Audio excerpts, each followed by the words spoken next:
now? Yeah, does this go by race mile or what? Yeah, I got the race mile one. Okay.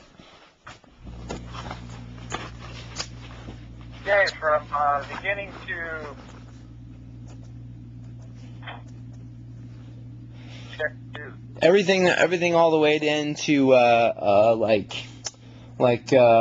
Negros is pretty cut and dried, right? It's the normal part of the course. Pardon me? Everything from the start to like Ojos Negros is all the normal start of all those, right? It looks like it anyway on the map. Yeah, that's Mike's Road. See Mike's Road to Mike's Sky Ranch? Right. So everything from the start to Valley T, and then up into Mike's is all just like the 1,000 and the 5, or last year's 500, right? Yes, exactly. Okay. And then you cross over Observatory Road, right there. Okay, see where it says Santo Domingo? Well, that's the problem. Is that the map I have has all the Mexican names for shit. So when you say, is a Mexican name, huh? well, I know, but there's shit like El Carrizo. There's shit on this map that wouldn't be on any other map. Let me put it that way, because it's GPS stuff. But where is Santo Domingo? What race mile? Below checkpoint 2. Got to be race mile 200, we'll say. Okay, so 204. That's where it almost meets 1, correct? Yes, that's correct. Okay, so you cross the Observatory Road. You don't ever take it, right? You take it for like 2 miles, and then you jump back in. Okay, and that down there is that's Santo Domingo there at race mile 200 or 204? Yeah. It looks like it hits the 1, but it doesn't. The race course doesn't. It's like 3 miles in. Okay. Now, it's hard to find, and here's the problem. You see the town? You have the town of San Quintin on there, probably? Uh-huh. Yes. Okay, here's what Mike told me. He's done this many times. We get some info further, but he said that, the course starts heading towards the 1, and then it makes a 90 degree, and you start heading back to Nueva York again. Mm-hmm. Okay, right there, that turn is a big mountain that you go around. Okay. The whole town of San Quintin, San Vicente, everybody is going to be there. That's where everyone watches the race from. There'll be 10,000 people there. There's one little nasty dirt road to get in there. Wow.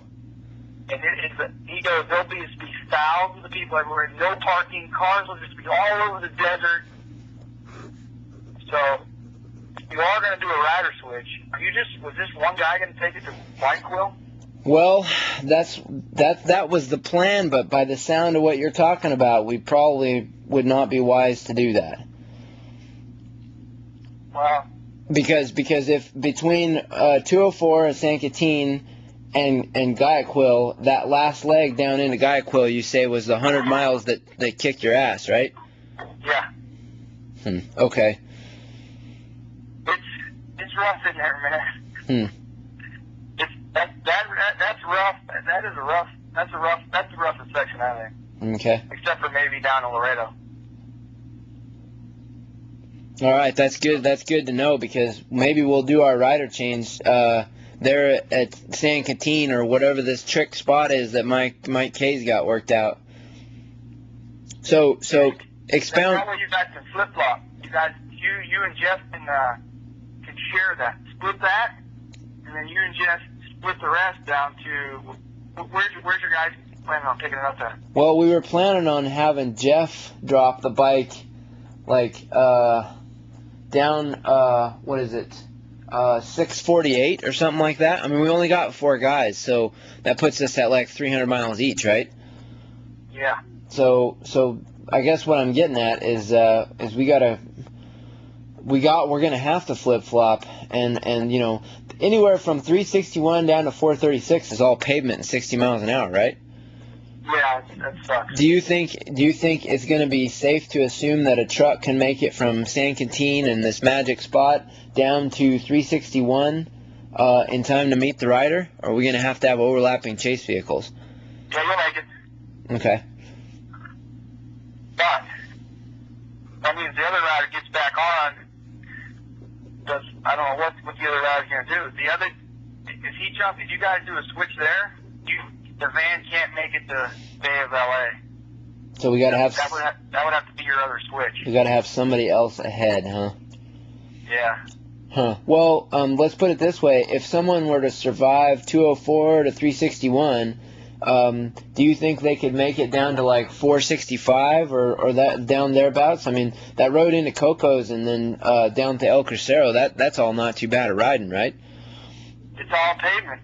And then that little section of Cocos that you did, the little swampy section, remember? And then Yeah. we picked you up in El Crucero? Yes, yeah, and that's not bad at all. I was just riding it on a freaking busted wheel. Yeah. So here's the thing. The Bay of LA loop is cake. It's cake all the way to Vizcaíno. To where, Vizcaíno? Yeah, one guy can do from Guayaquil to San Ignacio, cake. You do it at night at 50 mile an hour. So one guy's gonna have to do the start, man. You better put your best fucking guy on it, man. That's me. Yeah. And Jeff's section's gonna be cake, high speed shit. If you get him the bike in the daylight, he'll do really well. Okay. Yeah, you're gonna have a rough go, man. Well, a lot rougher than the last one. Well, if I get off the bike at 204 and ride as a backup down to Guayaquil, then at that point, if Jeff's feeling up to it, he can ride 361 down to El Crucero there, or maybe even down to Bay of LA, and we'll have another vehicle with another rider rating in there, and then he'll ride. You say from Bay of LA to Vizcaíno? What race mile is Vizcaíno? San Ignacio, basically. San Ignacio. Okay. San Ignacio is race mile 695. That's where the other two guys are gonna pick it up. Yeah, exactly. So do you think it's... Huh. Alright. Yeah, I see what you mean logistically. It sounds like the initial part of the race from 0 to 361 is the toughest logistically, yeah? Yep. Okay. It's the toughest part of the course. Alright. So, once you make it to 360, the next guy takes it, it'll be cake. He'll beat your van to San Ignacio. Well, nah, he won't. It'll be close. Okay. Yeah, All right. So keep talking. It sounds like we're gonna have to work out what our resources are for that, because as long as we know where the roughest sections are. If you say that a person could ride from Guayaquil down to all the way to 648 or San Ignacio with one guy, no problem, then that opens up a lot of possibilities for us. So. Oh yeah, one guy, no problem, because there's 16 miles of pavement in there. And you go down Coco's Road is just a road. Yeah, that's. There's that little section through Crucero, which is cake. It just whoops. Then you got 15 miles, or maybe close to 20 miles of pavement through Bay of LA. Yeah. Then you got a road, a flat, graded road, wide road, all the way from Bay of LA, all along the coast. Wow. And then you get into some sand, but it's just a road, basically, all the way to San Ignacio. And then you get back on the pavement again for another 10 miles. That's no problem, man. All right, that is good to know. Yeah. And what about... Just so you know, that was Todd's section. That's beautiful. That tells you. And he did pretty good, so it's pretty easy. Yeah, absolutely. That's good to know. Well, Bay of LA, correct me if I'm wrong, is 726. That's race mile 726, correct? Bay of LA is 519 on my map. Oh, okay. I know where Bay of LA is then. Yeah, okay. I don't know what the hell I was thinking. Okay, so continue. Okay, here's what you do. You start the bike. Whoever's in the van goes down to the Observatory Road,